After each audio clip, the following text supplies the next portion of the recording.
Hi, and welcome to the A Quilting Life podcast with Sherri and Chelsi. We're happy to be here with you today, and this podcast is for Monday, July 20th.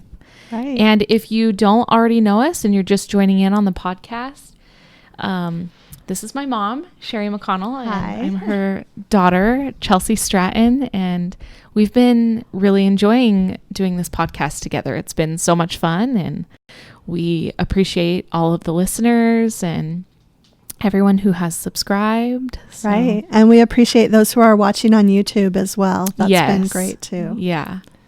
So we start each episode. We change out our quilts for every episode and we kind of take turns. So this week I hung up my sea glass quilt made with our walkabout fabrics, and it is a layer cake quilt. And it finishes, we were asked to share the sizes too. So it finishes, there's actually 3 sizes in the pattern, 65.5 by 65.5 inch square. The one I have hanging up is 65.5 inches by 83. And there's also included in the pattern, a 19 by 19 inch mini. And then on the table is my Starlight Pattern, and it's a 77 by 77 inch fat quarter quilt. And then, I don't know if you can see if you're watching on the top rung of the ladder behind me is Pathways. And it's 71.5 by 71.5. And it's also a jelly roll and a layer cake. So I just kind of picked some that would coordinate today. And then next episode, you'll get to see some of Chelsi's quilts. Yeah, I love that we're switching off every week. And also, if you are watching these 2 quilts, this and the Pathways quilt, they're in our Harper's Garden collection. I know some people like to. These are walkabout.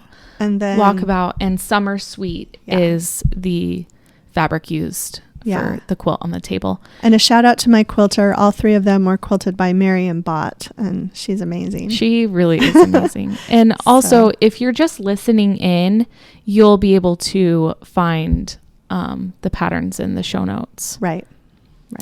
All right. So should we get started with our regular features? Yeah, regular features. New find and old favorite. And you have a really cute new find, I noticed, sitting on the table today. Yes, and they just got here yesterday, so I was so excited they got here in time. These are some new fun things for quilters that Moda has. Oh, thank you. Has. And there are 4 little notepads that they have a sewing theme. Handmade, 1 stitch at a time. Life is so beautiful. I love the magnet on it. Make, do, and mend. Yeah, and it has a little magnetic closure. And then it's the just magnet is nice. Yeah, just a notepad inside. And you can stick it in your purse. You can give it to your friends. I just thought they were super adorable. And we'll have links to these in the show notes. I noticed you gave some to my daughter. Yeah, they found them. Oh, okay. They usually find all of your fun things. Yeah, they found some different ones that I had. These just got here last night. Oh, okay. But and then this is really cute, handmade, 1 stitch at a time, and it's just a spiral bound. You could use it for a grocery list. You could keep it in your sewing room for stuff you need. A to-do list. I'm a big list. to-do list person. Yeah, I love this. So the spiral bound is my favorite just because there's no, you don't have to hold it down while you're writing anything, which is really great. Yeah, and it's got a harder cover, so it's not flimsy. Yeah. So this is so cool. And then this last one, I'm so excited. It's a tear-off notepad. Oh, yeah. And each page can be for a project. So it has place for materials you need, steps that you need to take. Cool. And sketches or ideas down below. Very cool. And so these are just all some really fun new products for our sewing And there's rooms. graph paper on it. Yeah. You can draw a little block that maybe you're working on, and then I love the little pre-made check boxes for you. Yeah, I'm gonna have to. They were great. Get some of these. Yes, that's a great new find. Okay, and then old favorite. I've been getting a lot of questions, and we just really appreciate the listener questions. Of course, yeah, because it really helps us plan out our outlines. But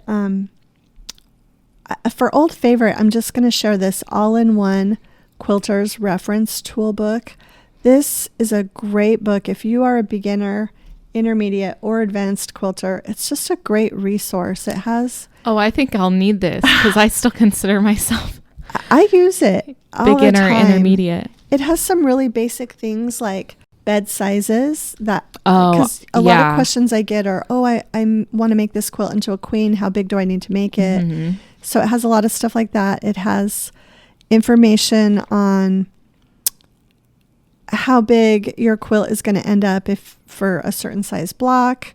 Just charts so you don't have to do the math. You can do the math, but this just helps so much. So helpful to have that readily available. Right. Yeah. And then like diagonal set quilts, which that I don't want to do the math for. So I just look it up in here. And then there's just some basic things. It shows you how to make a bias binding. It shows you, talks about bias strips. It talks about batting sizes. It gives you information on basic quilt blocks. And there are even some quilt block patterns in the back in all different sizes. But it's just a really great reference book that I've had for a number of years and really love. You've really added to my things to get list today. It's getting much longer. I actually have an old favorite. There were a few questions on the YouTube channel about a t-shirt I was wearing a couple episodes ago. And I don't have that t-shirt on today, but I have a t-shirt from the same company, and we'll be able to show a picture of it on the video. But it's by a company called Maker Valley. She does that a t-shirt company, Stately Type, you may know them. They make t-shirts, and they have a lot of quilting and sewing t-shirts. And so I'm wearing the very first one I got at a market with our first collection, Bright Sun, and all of the Moda designers and everyone at Moda was wearing one. And so I like the quality of their t-shirts, and a lot of people liked the one I was wearing. So we'll link that. Yeah, we'll put that in the show notes too. So it's a great company. What's new is always our first topic, and what's new for both of us is the same thing. Same thing. New patterns, new quilts, right? New fabric. Yes. It's coming so soon. Yes. We're really excited to share this collection. We've been having a lot of fun designing with it. And you actually finished one of your quilts. Yes, and one is already at the Quilters. I got to see it, and it's beautiful. It's really, really pretty. It's already at the Quilters. Yes. So hopefully the second one will be finished. Oh, really? Heading off to another quilter, hopefully tomorrow. So, what? Yeah. Oh my goodness. You'll have to show me. So it's going really well. I think we both have, right now, we're both working on the Jelly Snowflake quilt along. Right. We're both working on that. Yeah. And so the final block is going to release this on Thursday next week, 23rd. The 23rd. Right. Yeah. So that's been a lot of fun. Something we've been doing with Fat Quarter Shop. Right. If you want, it's okay to totally jump in right now. The pattern's really cute. Uses one jelly roll and 2.5 yards of background fabric. Yeah. So it's been a lot of fun. So that's something else we're both actually working on at the same time. Right. I know. I need to get my last blocks done. So. Okay. So, I wanted to just really quick before we get into the listener questions. You said you were going to get us all caught up on last time I shared one of my log cabin blocks, and I have been making these, but the reason I can only show 5 is because as soon as that new fabric got here, I started adding bits and pieces of it into my blocks. So I can't show I had to make sure these blocks all. But you are all caught up to. But I'm almost caught up. I'm up. like 2 days behind, so I skipped a day. So today I'll be caught up. They're so pretty and cute. Yeah, and I posted these on Instagram and on my blog, and somebody wanted to know what fabric collection this was from, and it's not from any particular. It's just all of scraps from all of our collections. Now 11 of our collection. Yeah. So it's been really fun. But these were on July 5th must have been when our fabric arrived, or July 6th, because I made 5 blocks before. Which is so fun. 11 fabric collections. That's so fun. Yeah. So, okay, let's move into the reader questions. Oh, are we updating the quail? We are updating the quail. So just a really quick update. The quail actually disappeared for a couple days, and my husband and I were so sad and so worried. And then with the 4th of July, they came back the next day. And I feel like maybe they had moved to a yard where they shot off a lot of fireworks or something. But they've been back ever since. And oh my goodness. So we have some little videos and pictures that we're going to share with you. Yeah. Yeah, I hope they don't ever go away. I know they have a nice little home in your backyard, and yeah, we're enjoying them a lot. Oh, so I'm glad that they're good. They're still here and they're all fine. And for a while I thought one of the babies was missing, but then the last time I counted, you told me. They were all there. So oh, good. We're good. Got to keep us updated on the quail family. Yes. Okay, so should we go into some listener questions then? Yes. All right. So the first listener question is, do you pre-wash your fabrics? Right. So I'm actually going to take the lead. I don't know if you're the same. I don't pre-wash my fabrics. I know people who do. I actually tried it on the flannel with a collection from Moda, and I didn't feel like I needed to, actually. Right. It really didn't make that big of a difference. Right. So I don't pre-wash. No, when I first started quilting, I did. My grandmother told me you have to wash everything and you have to iron it and then you have to cut it. And I spent a lot of time pre-washing and ironing. It's a lot of time. Right. But when I was quilting then, I wasn't using pre-cuts, and so it would be a nightmare to try to throw a layer cake in the washing machine and dryer. Totally. And so I don't pre-wash at all now. Yeah. We mentioned in the last episode about color catchers. That'll do it. Use those. That'll do it for you. Right. It's going to catch any of that bleeding or anything in the fabrics. I've never had a problem, and I use those. So perhaps if I were making a quilt not using pre-cuts and it was a bold quilt, like a red and white quilt, I would probably pre-wash all those red fabrics and the white fabrics. Yeah. If I were doing something really big and not using any pre-cuts at all, then I probably would. So, okay. And then we were also asked about stitch length. And I sew on a Janome, and for regular sewing, I use a 2.2, and I lower that down to about a 1.5 if I'm doing foundation paper piecing or if I'm sewing on half score triangle paper. Yeah. And then if I'm quilting something simple with straight lines, I will move that up to about a 3.5. Oh, okay. So those are kind of the 3 stitch lengths that I stay with. Yeah. So I have a funny story about that. Okay. So I was sewing last week's block for the Jelly Snowflake Quilt Along. And I was like, something is wrong. Something is not right while I was sewing. And my little boy, who's 3 years old, he had gone to my machine and he had changed the stitch length on me. And it was it just wasn't right. And I had a little talk with him. I said, don't touch mommy's machine and change and twist the knobs and all that. Right. And he just said, okay, mom. And so sometimes I have to double check my machine, make sure everything's good, and see if they haven't tinkered with it. So. Oh, yeah. That was always my biggest fear. Yeah. With little kids is they're going to turn those knobs. Yeah. Yeah. So, okay. I think that covers stitch length. Starch. Okay. So I know some people who starch religiously. Yes. For everything. Oh, yes. Yeah. For everything. And I don't unless I'm doing smaller piecing. It really does help and make a difference. That way, I'm not getting a bunch of threads and everything. So with smaller piecing, I do, but most of the time I don't, like with larger piecing. So, right. But I know people who love it. Yeah, I'm the same way. I know a lot of people who starch.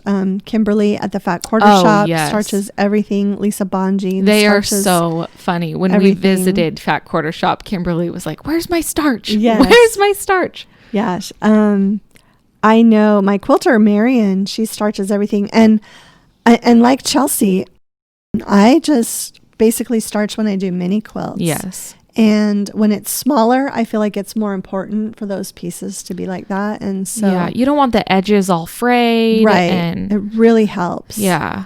But I did get a bunch of starched fabric back from Marion, and she made one of my sample quilts with the Balboa fabric, the lattice quilt.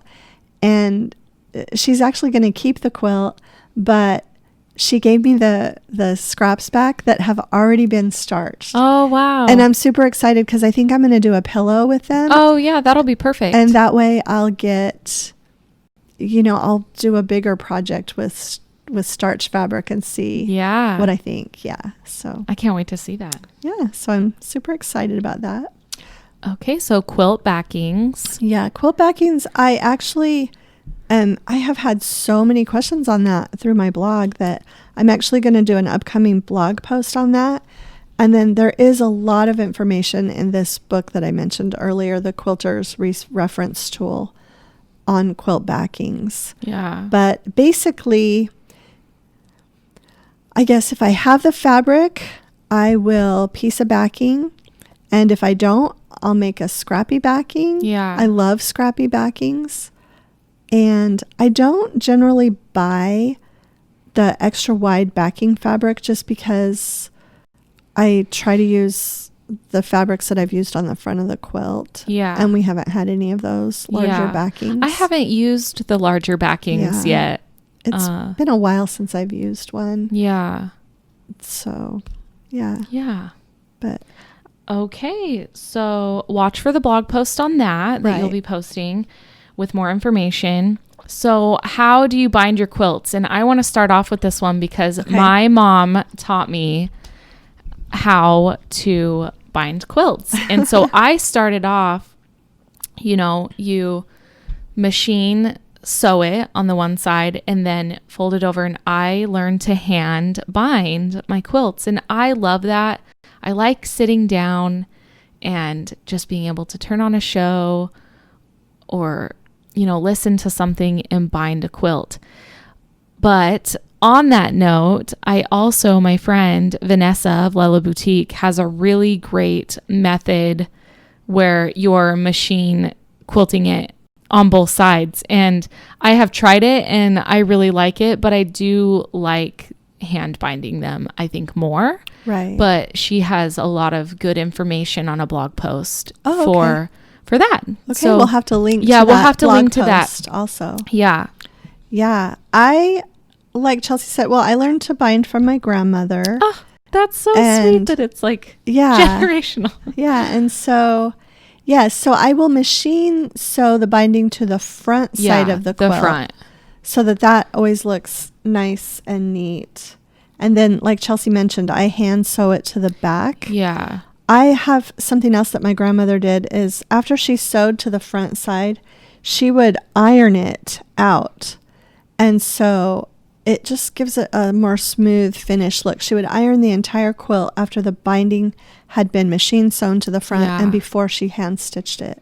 And I've just always done that because she did it. And then one day I found out some people don't do that. And actually I bound a quilt for someone one time. She'd had heart surgery, and I said, let me take some of your quilts and bind them for you. And none of them were pressed. And so I noticed it was a different look. So I pressed some of them so she could see. But I've tried the machine binding, like you mentioned. Yeah. I'm just not that great at it. I use it mostly when I do bags or small projects. And so I feel like I am getting better. Yeah. But it does take practice, just like anything else. Yeah, using that stitch in a ditch method. And, But you taught me about the pressing as well. I do that too. Right. Yeah. I feel like it helps. It keeps everything nice and flat. Yeah. And I do have a couple of YouTube videos, a Yes. part 1 and a part 2 on that binding. Which I have watched several times. I know I say this all the time, but I'll go refer to that. Just that video is very helpful. Well, and I think because I show exactly what you do when you get to the corner. Yes. And so, yeah. And I'm not sure if I show that on that video, but I also, when I'm hand stitching my binding, if you're watching, at the corner, I'll hem stitch that little gap there where you make your miter.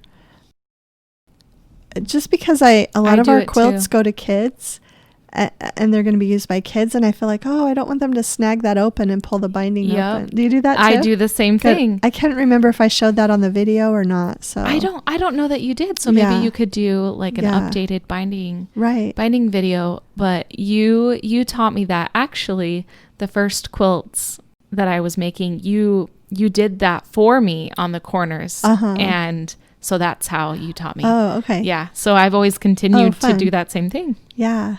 No, and I feel like binding a quilt is kind of like, I'm glad that you like it now, because it took me a while to get to like it. And I feel like it's just like you're revisiting all the time you spent making that quilt. I didn't like it at first. I wanted something quick and easy. Instant gratification. Yeah. But sometimes you just need a reason to rest. And that's just something you can mindlessly kind of once you're doing it, you just keep going and you're not really thinking about it. And so.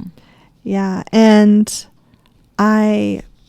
what is really fun is if you've had somebody quilt it and maybe they've done custom quilting, sometimes you see things up close while you're binding that you didn't even notice when that's always really fun. So. I like what you said earlier. I feel like it helps me appreciate the work that I did. Right. Because when you're sewing, a lot of times we're chain piecing and going very quickly, and this just gives you a moment to reflect when you're hand binding. Absolutely. Which is great. Yeah, absolutely. Okay, the next one's super easy. Oh yeah, we're thread, the same. weight, and brand. I think we're the same. Arafil 50 weight. And same thread in the spool as in the bobbin. Now, when I'm working on bags, sometimes I've put a different color in the bobbin than I have in the spool, so that the bobbin thread matches that fabric and the spool thread matches the top fabric, but they're always going to be the same weight. Yes. So always. And I feel like we use we'll have to put the exact one, but the ivory or the colors that we like. The white. Yeah. And both of those seem to work really well for me. I know they do for you. Right. So.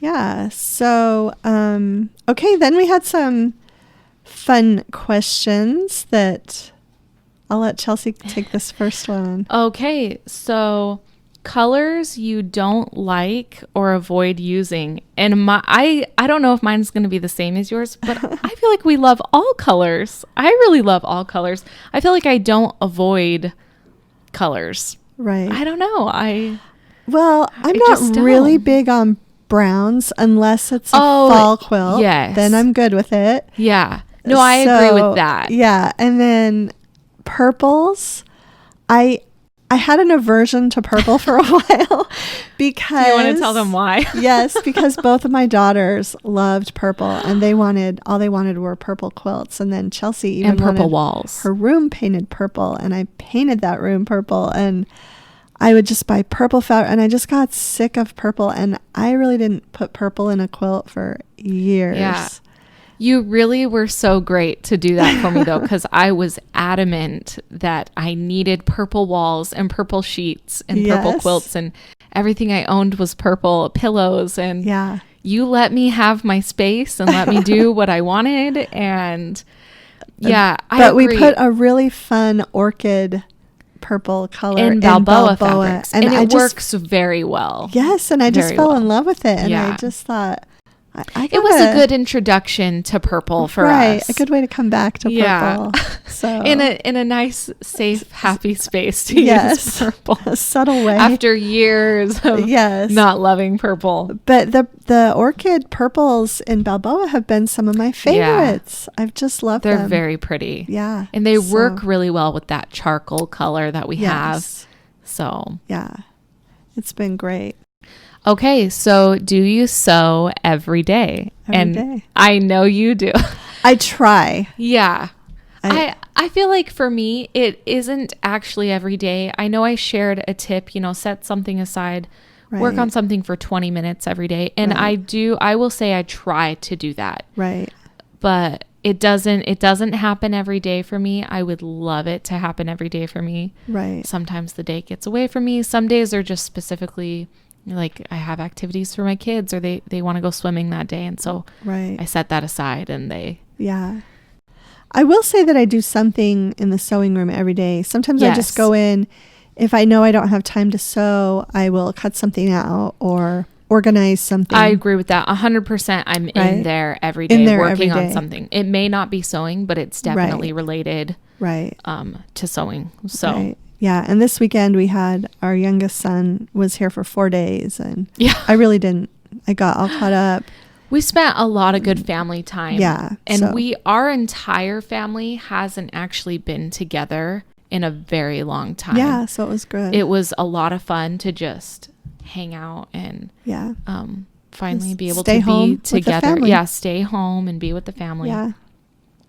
Okay. Next this question kind of cracked me up because it's how many quilts do you work on at one time? And my initial answer was, well, I'm working on multiple things at one time. But when I'm talking about sewing, I'm only working on I don't know. No, when I'm working on a quilt, I'm really invested in that quilt and I want to finish it. Right. But in my mind, I'm working on 10 quilts at one time. Right. And you have certain projects like the Jelly Snowflake quilt along, for example. I'm working on blocks every week. So that's a project I'm working on the same time as other quilts. Right. So, yeah. And I really like to have long-term projects. Yeah. That it doesn't bother me if I don't work on them every week or every month. Sometimes I'll work on something and then not work on it for 2 months, but it's good to have those long-term projects. And I have about 3 or 4 of those going right now, along with everything else that I'm doing. So I really love going in my mom's sewing room because she has different tables with those boards with the flannel, the project boards. Yeah. And she has different things and I'll say, well, what is this? Oh, this is something I'm working on for the blog. This is a new quilt I'm working on with new fabric. So it's very inspiring to me because I see how kind of your brain works with all these different projects. And so your sewing room is, you guys, it's so much fun to be in there and just inspires you. So, but yeah, I feel like they all have to have their own place. Oh, definitely. Or I can't keep them. Yeah. You have to keep them organized and you have to know what's going on. I always keep the specific pattern with a project I'm working on. Right. I do too that. And that way I know exactly what to go back to every time. Right. Okay. So tell us about your sewing machine preferences. So I first sewed on a Singer and that was fine when I was a little girl. Yeah. And I had 2 different Singers, I think. And then in about 1997, my aunt was doing a whole bunch of research and she was going to buy a new sewing machine. And she did all of this research and found this Janome that she loved. It was a Memory Craft 4000. And she said, I think if you go down to that shop, she said, I got a really great deal. I think you can go get a good deal too. And I did. I went down and I actually got a better deal than she did because, I purchased the floor model. So, oh yeah. And that machine, I can't even remember. I feel like I sewed on it for over 10 years, maybe 12, 14 years. And I never had a single problem. So I was just sold on Janomes. And in fact, I needed to get it cleaned one day and I just thought I can't be without this. And then I bought a Janome Gem Platinum that day that I dropped the machine off to be cleaned so I could sew while it was in being serviced. And that's my travel machine. Yeah. So, and that's great. It's lightweight. I can take it on an airplane. Yeah. Or put it in the car. So, and then a few years ago, my husband got me a Memory Craft, Janome Memory Craft 6600P. And I've been sewing on that for 5 or 6 years, and I love it. I have sewn on Bernina's while teaching. Yeah, while teaching. And they're fine too, but I have just been really happy with what I have. I've sewn on a Bernina while we were teaching, and I liked it too. You bought me my very first sewing machine, a Janome, and it's actually a travel size machine, but it worked great because I had just started doing more and more quilting. Right. And I loved it. I mean, that thing was a workhorse. It was great.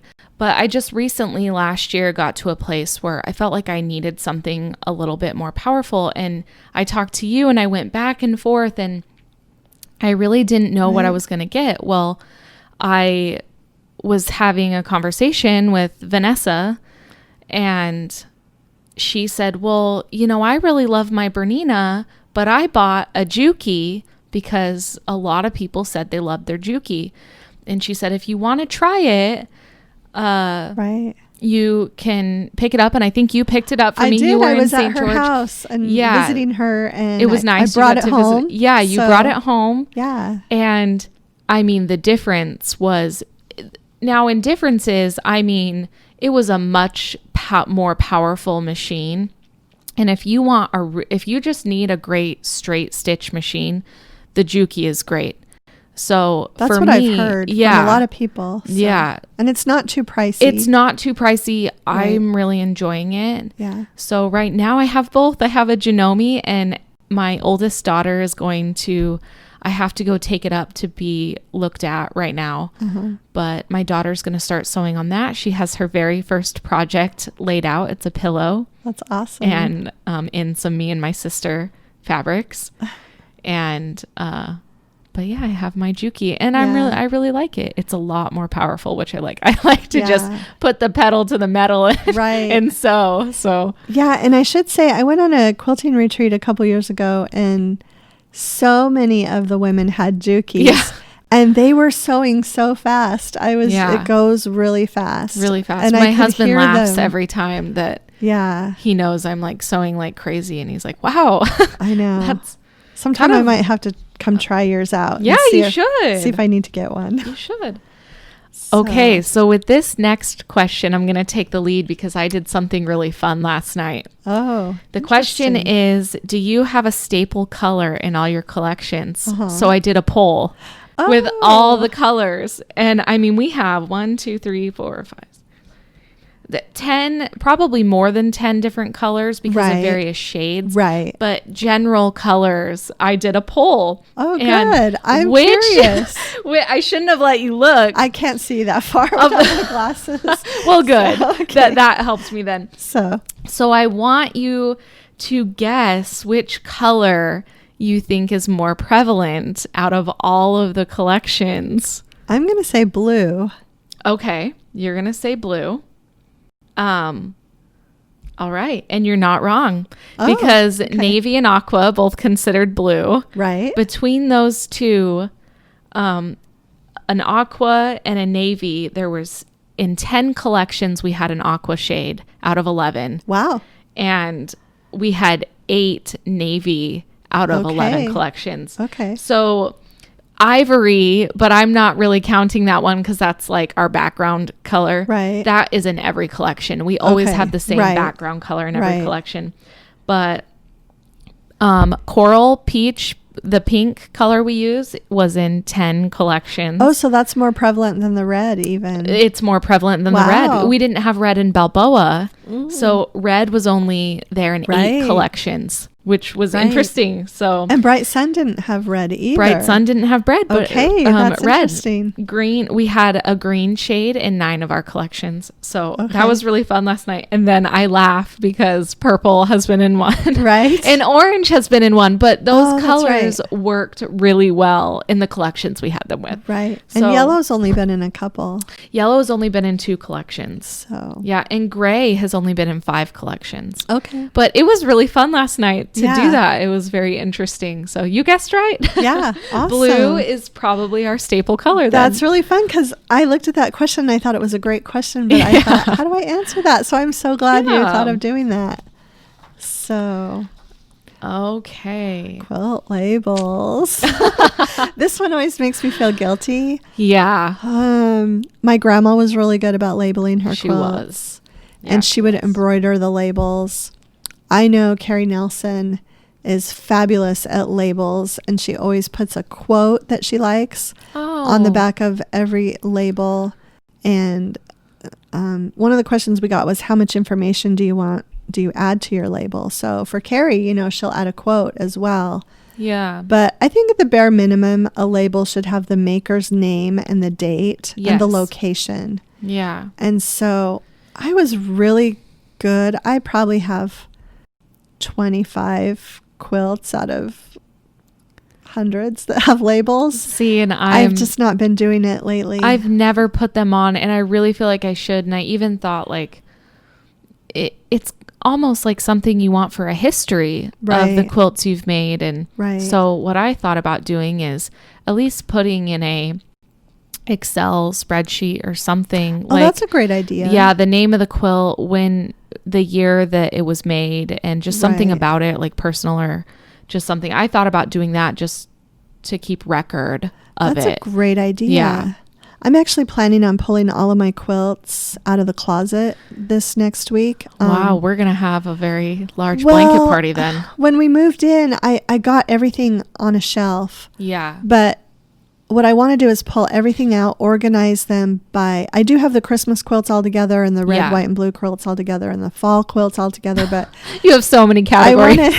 I want to take our quilts and organize them by fabric collection. Yes. And I also want to fold them a little bit bigger. Some of them are folded smaller than they need to be for the size of the shelf. So I feel like then less folds, fewer folds, in the quilt. Yeah, to get so that we don't have as many wrinkles. Yeah, and maybe while I'm doing that, you could do the spreadsheet. Yeah, just to keep record of everything. Yeah, that's a great idea. Okay, so can you suggest simple projects for kids other than pillowcases? My daughter, like I said earlier, is starting just a simple patchwork pillow. Right. That's something simple they can do with kids. I know something fun you do with my girls is you have those little bags, but you make those for them. Right. I feel like a skirt would be really easy. A skirt would be super easy. Yeah. I love patchwork pillow. That was my first sewing project. It was a patchwork pillow. Or, so I guess you could call them placemats. Right. Those are perfect. But what my girls use them for is for their dolls, and their little animals. Like they put their dolls live on these little, so it's just a tiny patchwork placemat almost that they can do. Right. And they can, put their dolls and stuff on them or put them on their nightstand. Right. Those are simple things. I think the important thing is getting them sewing. It's really important, and just starting really small. And yeah, doll blankets are a good doll project. blankets are a great project. And then maybe like a simple tote bag, not with a zipper, just not with a handle. Zipper. Anything without a zipper, right? They could definitely do. I feel like a lot of kids, it just gives them such a sense of accomplishment. To my oldest is so ready. She is. She's right. Yeah, she's ready. She's got the itch, guys. Right. Okay, so there was a question that is just for Chelsi. I know. And this is a really good one. So okay, I'm happy to hear your answer. A great one, and I just shouted hallelujah when I heard it because this happens to me all the time. So for Chelsi, as a young quilter / designer, how do you think you can influence the stigma or perception that goes with being a quilter / maker, that our craft or skill set is linked to older retired ladies?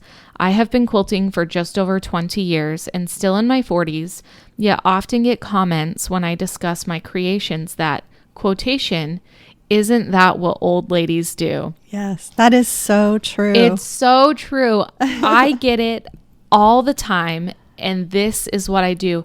The best thing you can do, because I hear that all the time, is you just I love to explain and talk to people about what I do. Right. It's definitely not just for old retired ladies. Right. And I feel like if you just have a conversation and explain, like, I do this because I love it, and it's more than just a hobby. It's like a passion of mine. I really enjoy doing that. And I love seeing younger moms quilting, especially because, so I had a friend and she commented on how beautiful the quilts were on my girls' beds. And I love being able to make things for them. Right. And I wouldn't want to wait till, like, you've made my kids pillows and quilts, but I love being able to do it myself. And I wish more people would quilt, but no, I get that all the time. And I just like explain to them, no, it's anyone can do it. It's so children can do it. And so I'm always like, quilting is cool. It's so fun. Kind of on the flip side of that, I thought a lot of women don't get into it at all until they're in their 50s or 60s because they finally have a little bit more time. Which is true. And I feel like that's great too. Start anytime. It doesn't matter your age, whether you're 20 or 60. It is the best pastime because it's creative. It keeps your mind busy. It keeps your hands busy. They've proven that it has health benefits. Yeah, totally. And I feel like you can learn at any time. And also the methods that we have today are so much more simplified than what previous generations had. So we have so many great tools. Yeah. And it's just fabulous. It's definitely for everyone. It is. And I agree with that. Like, I don't always have time to work on something every single day, but it really brings me joy. I really started when I was pregnant with my third child, and I just couldn't stop. I loved it. And so anytime I had, I was quilting like crazy. But no, I get that all the time. You know, a lot of people are like, isn't that for older people? Right. And no, and the it's other so thing, the other thing I was thinking of was never think that someone would never quilt, because I've now had 2 friends that I never thought would quilt ever that have really become prolific quilters. And one of them got into it because of YouTube. She needed to make something and found a YouTube video, and it just, one thing led to another. And the other one started collecting sewing machines, and that led her to quilting. So never think that anybody is not going to do it. You just never know. Said I was never going to do that. I told you that all the time. Right, you did. Okay, tip of the day. And you have our tip of the day. I do have the tip of the day today. Yeah. I thought of it as, since I've been cutting out quilts and working on quilts with a new fabric. And this kind of stems from back in the days when I used to sew for other designers. They would, send me the fabrics to make a quilt, and I could always keep the scraps. And so I got really good at cutting out very effectively. Yeah. So that I could have good scraps to use for other projects. And I noticed that whenever I'm sewing with one of our collections and doing the new pattern quilts, I do the same thing. Yeah. But it's super helpful because I'm cutting out 1.5 inch squares, 2.5 inch squares. I'm cutting out, if I have a little bit extra, I'm cutting it into a 1.5 or 2.5 inch strip. And so I'm cutting those pieces while I'm cutting out that quilt, and then I have them to use immediately. That's a great tip. So that's great. my tip today. So we also wanted to review a couple of reviews that we got from Apple Podcasts. Yeah, they were really, really kind. Really kind, yeah. All right. Do you want to? Yeah, so we had a review from Quilty Love, and I love her. She said, I'm really enjoying the podcast so far. I like the quilting conversation between 2 quilters, along with the recurring segments. It's also very interesting to hear what goes on in designing a fabric collection and the projects that go with it. I also appreciate that the podcast isn't every week. It gives me a chance to stay caught up. I loved that. I smiled when I read that, because I thought it gives us a chance to stay caught up too. And I'm actually very, very inspired by her. So inspired. Right. I love everything she does. Yeah. So another recent review from Apple Podcast from E.B. Gordon says, listening to these two ladies is like catching up with old friends. Aw. I love the segments they share and hearing how they work together. It's a peek behind the curtain at the lives of pattern and fabric designers. They're a true joy to listen to. That was really sweet. Yes, thank you so much. And we really appreciate it. The reviews and the ratings on Apple Podcasts really do help. Yeah. And make it so that other people can find our podcast. And yeah. So we really appreciate that. And even if you're watching on YouTube, we would love to have you leave a comment, leave a review, comment, rating. Yeah, so we really, really appreciate it. And